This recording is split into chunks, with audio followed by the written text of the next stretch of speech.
Last lecture में हम लोगों ने फाइंड आउट की एनर्जी की वैल्यू कि हमारे पास energy is quantized for particle trapped in one dimensional box, या फिर हम लोग कह सकते हैं particle trapped in infinite well. तो हमारे पास एनर्जी की वैल्यू जो आ गई थी वो थी E is equal to N square H square over 8m into L square. तो ये जो हमारे पास एनर्जी की वैल्यू है ये रिप्रेजेंट कर रही है कि एनर्जी जो है वो हमारे पास क्वांटाइज्ड है, जो कि डिपेंड करेगी n के ऊपर। हमारे पास जो है क्वांटम नंबर के ऊपर डिपेंड करेगी। n इज इक्वल टू 1 के ऊपर हमारे पास एनर्जी की वैल्यू और होगी, n इज इक्वल टू 2 के ऊपर हमारे पास जो है 2 2 4 4 मल्टीप्लाई होगा इस कांस्टेंट के साथ, क्योंकि h भी कांस्टेंट है, h 8 भी कांस्टेंट है, m भी एंड l भी। तो इसका मतलब हमारे पास यहाँ पे सारी की सारी एनर्जी की वैल्यूज़ डिफरेंट क्वांटम नंबर के लिए जो है वो हमारे पास क्वांटाइज्ड होती हैं, सेम नहीं होती। तो हम कह सकते हैं कि पार्टिकल जो ट्रैप्ड होता है इन्फिनिट वेल के अंदर, उसकी एनर्जी की वैल्यूज़ जो हैं वो हमारे पास क्वांटाइज्ड होती हैं। उसके बाद अब हम लोग क्या करते हैं, हम लोग ने वेव फंक्शन की वैल्यू फाइंड आउट करनी है इसके। तो हम लोग यहाँ पे ए की वैल्यू हम लोग जो है वो करते हैं। अब हम लोग जो है वो अगर कम्प्लीटली डिस्क्राइब करना चाहते हैं अपने वेव फंक्शन को, तो हमें कांस्टेंट की वैल्यू का पता होना चाहिए। हम लोगों ने पीछे फाइंड आउट किया है कि हमारे पास जो है वेव फंक्शन जो है वो किसके इक्वल होता है। Wave function is equal to A sine K X के इक्वल होता है। ठीक है, तो हमारे पास अब हम लोगों ने ये जो ए की वैल्यू है, ए कांस्टेंट है, इसकी वैल्यू फाइंड आउट करनी है ताकि हम लोग जो है वो कम्प्लीटली डिस्क्राइब कर सकें अपने वेव फंक्शन को।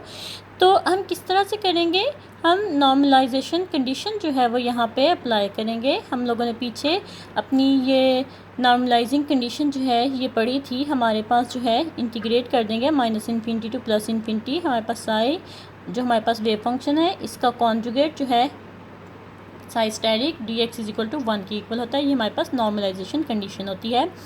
उसके बाद साई की वैल्यू, साई स्टेरिक की वैल्यू हम यहाँ पे पुट कर देंगे, और हमारी लिमिट क्या है, यहाँ पे -∞ की बजाय 0 to l हमारे पास लिमिट्स हैं। तो हमारे पास जो है वो 0 to l a sin की x dx is equal to 0, क्योंकि कॉम्प्लेक्स कॉन्जुगेट जो है वो यही रहेगा। तो हमारे पास ये इक्वेशन जो है ये बन जाएगी a square sine square K X D X is equal to 1, और हमारे पास जो लिमिट है वो 0 to l। नेक्स्ट हमारे पास जो है हम लोगों ने क्या किया, ए स्क्वेयर को जो हमारे पास है इसको हम लोगों ने बाहर लिया इंटीग्रेशन से, क्योंकि कांस्टेंट जो है वो इंटीग्रेशन से बाहर आ जाता है। और यहाँ पे हमारे पास क्या था, sine square K X D X is equal to 1, और साइन स्क्वेयर के एक्स जो है वो उसका फार्मूला यहाँ पे हम लोगों ने लगा दिया। हम लोगों ने ये फार्मूला स्टडी किया हुआ है। Sign square K x is equal to हमारे पास 1 माइनस कॉस 2kx ओवर 2 के इक्वल होता है। अगर kx जो है ये एंगल है तो इसका डबल एंगल होता है divided by 2, 1 minus cos 2kx divided by 2। ये फार्मूला हम लोगों ने जो है वो यहाँ पे पुट कर दिया। तो हमारे पास जो है वो नेक्स्ट क्या हो जाएगा, 2 जो है वो यहाँ पे कांस्टेंट है वो बाहर आ जाएगा, a स्क्वेयर डिवाइडेड बाय 2, और हम लोग इंटीग्रेट कर देंगे इसको और इसको। हमारे पास जो है हम लोग इंटीग्रेट कर देंगे तो ये हमारे पास dx आ जाएगा 0 to l। उसके बाद माइनस सेपरेट इंटीग्रेशन करेंगे cos 2kx dx is equal to 1। उसके बाद हमारे पास जो है dx को इंटीग्रेट करें तो हमारे पास x आ जाता है, लिमिट्स 0 to l, और यहाँ पे हमारे पास क्या आ जाएगा, cos का sin 2kx आ जाएगा और डिवाइडेड बाय 2k, ठीक है, और x का 1। तो ये 1/2 के बाहर आ जाएगा sin 2kx, और 0 to l इसकी हमारे पास जो है वो लिमिट्स हैं इज इक्वल टू 1। उसके बाद हमारे पास यहाँ पे ये हमारे पास जो है वो 1 के इक्वल आ गया। अब हम लोगों ने k is equal to value जो है वो पीछे हम लोगों ने फाइंड आउट की थी, k किसके इक्वल था, n π/l के इक्वल। हमारे पास पिछले लेक्चर में हम लोगों ने ये फाइंड आउट किया था कि हमारे पास जो है वो किसके इक्वल है, n π/l के इक्वल है। वैल्यू यहाँ पे हम लोग पुट कर देंगे, l से कैंसिल आउट हो जाएगा, यहाँ पे हमारे पास 2nπ आ जाएगा, और बाकी हमारे पास जो है वो a square over 2l minus 1/2k sine 2nπ आ जाएगा is equal to 1। Sine two N pi is equal to 0, क्योंकि साइन ऑफ पाई हो, चाहे साइन ऑफ 2 पाई हो, साइन ऑफ 3 पाई हो, साइन ऑफ 4 पाई हो, वो हमारे पास 0 के इक्वल होता है। पाई जो है बेसिकली वो हमारे पास 180 डिग्रीज़ को रिप्रेजेंट करता है ना, तो हमारे पास चाहे उसको 2 से मल्टीप्लाई कर दें 360 भी 0 के इक्वल है।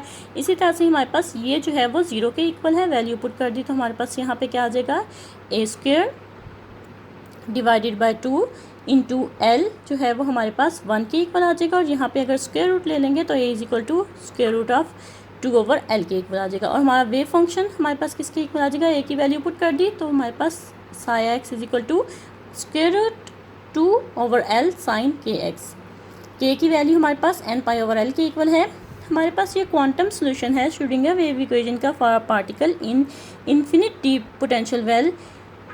अब हम लोग बात करते हैं इसके फीचर्स की कि हमारे पास कौन कौन से इसके फीचर्स हैं। हमारे पास electron never at rest in infinite well, हमारे पास वो रेस्ट पोजीशन पे नहीं होता, क्योंकि हमारे पास जब इसकी कोई ना कोई वैल्यू भी ग्राउंड स्टेट पे भी इसकी कोई ना कोई वैल्यू आती है। तो एनर्जी की हम लोग बात करते हैं, energy of the trapped particle infinite deep potential well इस हमारे पास जो है वो क्योंकि क्वांटाइज्ड होती है और वैल्यू किसके इक्वल होती है, ये हम लोगों ने एक्सप्रेशन फाइंड आउट किया था, n²/8m × L²। n is equal to 1 यहाँ पे पुट कर देंगे तो हमारे पास जो है वो क्या हो जाएगा, 0 पॉइंट एनर्जी आ जाएगी ट्रैप पार्टिकल की इन्फिनिट डीप वेल के अंदर। ये हमारे पास जो है वो लोएस्ट एनर्जी है जो कि हमारे पास रिप्रेजेंट करती है कि क्योंकि ये 0 के इक्वल नहीं है, इसका मतलब ये हमारे पास एनर्जी की कोई ना कोई वैल्यू है। इसका मतलब पार्टिकल जो है वो कभी भी अपनी रेस्ट पोजीशन पे नहीं होता इन्फिनिट डीप वेल के अंदर। नेक्स्ट इसका फीचर है कि electron spends more time in the central region than in the others. हमारे पास जो है ट्रैप रीजन के अंदर जो सेंटर वाले पार्ट है उसके करीब जो है वो इलेक्ट्रॉन जो है उसके पाए जाने की प्रोबेबिलिटी जो है वो ज़्यादा होती है देन द अदर। हमारे पास अब यहाँ पे देखें, हमारे पास ये वेव फंक्शन जो है वो हम लोगों ने ये क्वांटाइज्ड वेव फंक्शन जो है श्रोडिंगर वेव इक्वेशन को सॉल्व करके हम लोगों ने फाइंड आउट किया। उसके बाद प्रोबेबिलिटी डेंसिटी जो है वो हमारे पास इक्वल होती है इसके साई स्क्वायर के इक्वल होती है, और इससे हमारे पास जो है वो रिज़ल्ट ये आता है। अगर हम लोग जो है वो इसको यूज़ करें इस इक्वेशन को तो, और हम n की डिफरेंट वैल्यूज़ के लिए ग्राफ प्लॉट करें, ये हम लोगों ने ग्राफ प्लॉट किया है for n is equal to 1, ये for n is equal to 2, for n is equal to 3, for n is equal to 15। तो हमारे पास n इज़ इक्वल टू 1, ये देखें यहाँ पे जब हमारे पास हमारे पास फर्स्ट क्वांटम नंबर है ग्राउंड स्टेट पे है, तो हमारे पास इसकी जो सेंटर के करीब जो प्रोबेबिलिटी पाए जाने की है वो यहाँ पे है, ठीक है। उसके बाद जब n इज़ इक्वल टू 2 हो जाता है फिर वो यहाँ पे भी है और यहाँ पे भी है। n इज़ इक्वल टू 3 पे इंक्रीज़ हो जाती है, मोर यूनिफॉर्म हो जाती है। n इज़ इक्वल टू 15 पे आप लोग देखेंगे कि ये इस तरह से प्रोबेबिलिटी यहाँ पे यहाँ पे यहाँ पे, अब ये अप्रॉक्सीमेटली यूनिफॉर्म है। जब n जो है वो बहुत ज़्यादा हो जाते हैं तो जब ये आपस में जो है वो मिल जाएगी तो हमारे पास बिल्कुल ऐसे यूनिफॉर्म हो जाएगी। इसका मतलब हम ये कह सकते हैं कि जब हमारे पास क्वांटम नंबर जो है वो इंक्रीज़ करता है, क्योंकि क्लासिकल मैकेनिक्स कहती है कि हमारे पास हर पॉइंट पे पाए जाने की प्रोबेबिलिटी जो है वो इक्वल है, यूनिफॉर्म है, कहीं पे ज़्यादा कहीं पे कम नहीं है। लेकिन जब हमारे पास क्वांटम नंबर जो है वो कम होता है तब हम ये यहाँ पे कॉन्ट्रडिक्शन आती है क्लासिकल और क्वांटम मैकेनिक्स में, क्योंकि क्वांटम मैकेनिक्स कह रही है कि हमारे पास जो है वो ट्रैप रीजन के सेंटर के करीब पाए जाने की प्रोबेबिलिटी ज़्यादा है, यहाँ पे बिल्कुल भी प्रोबेबिलिटी नहीं है। लेकिन क्लासिकल मैकेनिक्स कहती है कि हमारे पास हर पॉइंट पे पाए जाने की प्रोबेबिलिटी जो है वो यहाँ पे इक्वल है। तो इसका मतलब यहाँ पे कॉन्ट्राडिक्शन है। लोअर क्वांटम नंबर पे क्लासिकल मैकेनिक्स जो है वो क्वांटम मैकेनिक्स के साथ मर्ज नहीं होती, कॉन्ट्राडिक्ट करती है। लेकिन जब लार्ज क्वांटम नंबर पे बात करते हैं तो हमारे पास जो है वो क्वांटम मैकेनिक्स क्लासिकल मैकेनिक्स के अंदर मर्ज हो जाती है, और दोनों के अप्रॉक्सीमेटली रिजल्ट्स जो हैं वो सेम है कि हमारे पास ये रिप्रेजेंट करता है कि हमारे पास क्लासिकल मैकेनिक्स कहती है यूनिफॉर्म है, हर जगह पे सेम है। ये जब लार्ज क्वांटम नंबर की बात करते हैं तो फिर हमारे पास जो है वो इसकी हर पॉइंट पे पाए जाने की प्रोबेबिलिटी जो है वो यूनिफॉर्म अप्रॉक्सीमेटली हो जाएगी। तो ये हमारे पास कॉरिस्पॉन्डेंस प्रिंसिपल भी कहलाता है कि हमारे पास जो है क्लासिकल मैकेनिक्स जो है वो क्वांटम मैकेनिक्स के साथ उसका एग्रीमेंट होता है फॉर लार्ज क्वांटम नंबर, तो इसको हम कॉरिस्पॉन्डेंस प्रिंसिपल भी कहते हैं। उसके बाद जो है electron can escape from its trap, हमारे पास वो अपने ट्रैप से एस्केप कर सकता है। ये हमारे पास ई की वैल्यू है। For n is equal to 1 के लिए हम इन्फिनिट और फाइनाइट वेल के लिए बात करते हैं। जब हम लोगों ने फाइनाइट वेल के लिए बात की तो हमारे पास इसकी वैल्यू 4.45 इलेक्ट्रॉन वोल्ट आई, जब इन्फिनिट के लिए की तो 9.41 इलेक्ट्रॉन वोल्ट। तो इन्फिनिट वेल के लिए हमारे पास एनर्जी की वैल्यू बहुत ज़्यादा है, energy is inversely proportional to wavelength. तो वेवलेंथ की वैल्यू बहुत कम होगी, इसका मतलब हमारे पास जो है वो वेवलेंथ जो है इस जो हमारे पास वेल है इसके अंदर जो है वो नीटली फिक्स होगा। लेकिन जब हमारे पास फाइनाइट की बात करते हैं तो यहाँ पे हमारे पास वेव